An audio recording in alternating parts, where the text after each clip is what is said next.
Wasn't that wonderful to hear all the nay-nay and Instagram and Facebook?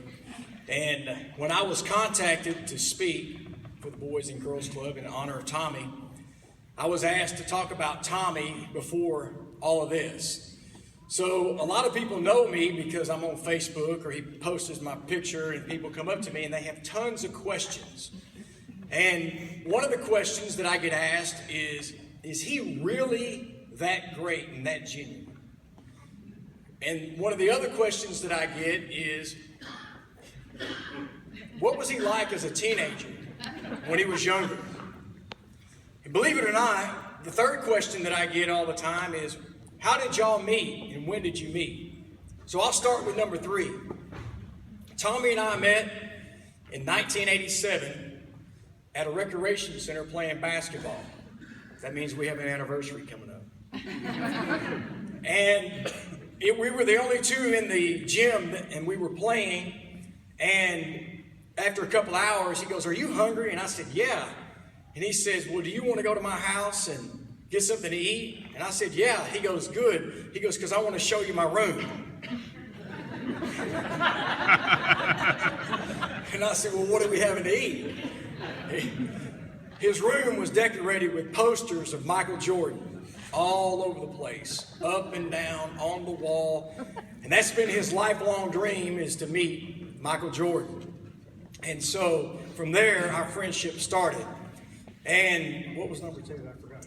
I did so well on number 1. What was he like as a teenager? Well, what was he like is a lot of like what you see now. And I remember we were about 18 or 19 years old, and we were in downtown North Little Rock. And this gentleman who happened to be homeless, but also had a strong alcohol smell on him, came up to us and was wanting money. And Tommy reached in his pocket and gave him what he had, $5. That's all he had. Which, when you're 18, $5 seems like $500. And I said, "Tommy," I said, "he's probably just going to drink it or do something. He's really not hungry." And he goes, "But he just might go and get something to eat with it. And it fill his stomach, and then that way he has a meal." At 17, 18 years old, that was the mindset that he had. It taught me something at that moment. Irregardless of the circumstances or the situation, there's never a missed opportunity to be kind to somebody or to someone in need. Exactly.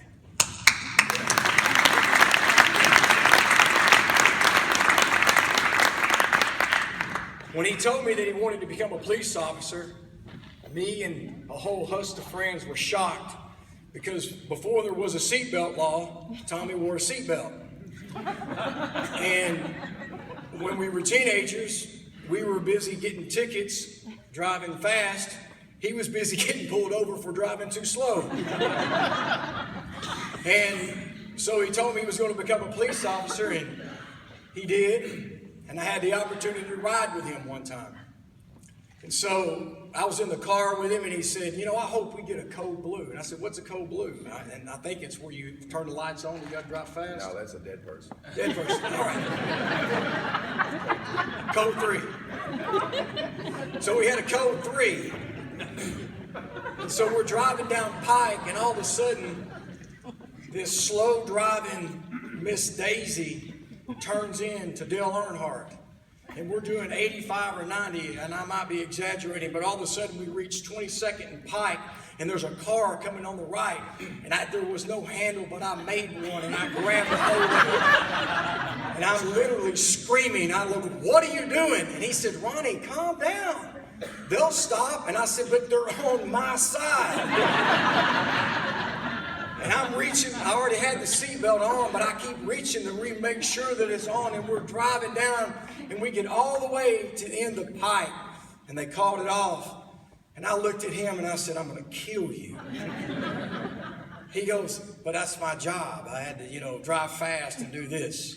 But what really solidifies Tommy is this. 5 years ago, he was nominated as a recipient for First Responder of America's Most Wanted.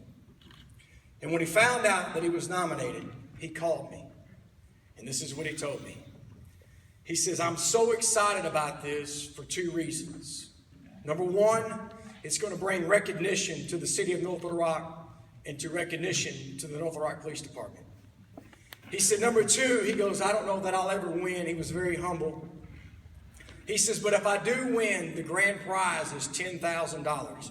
And he says, and that's, you know, they give me the check, that's for winning. He goes, but do you know how many people I can reach or be blessed by that money?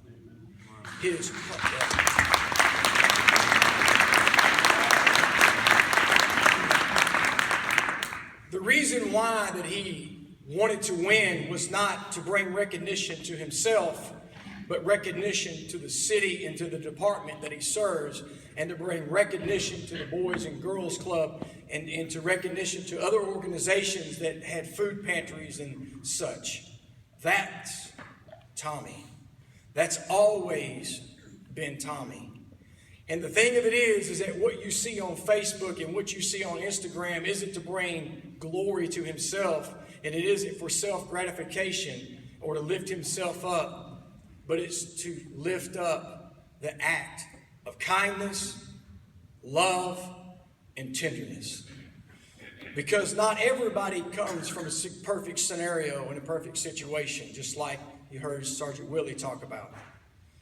And in closing, I would like to thank Chief Davis and the North Little Rock Police Department for the opportunity to allow Tommy to fulfill a lifelong dream of being a police officer, but also a dream to reach people every single day.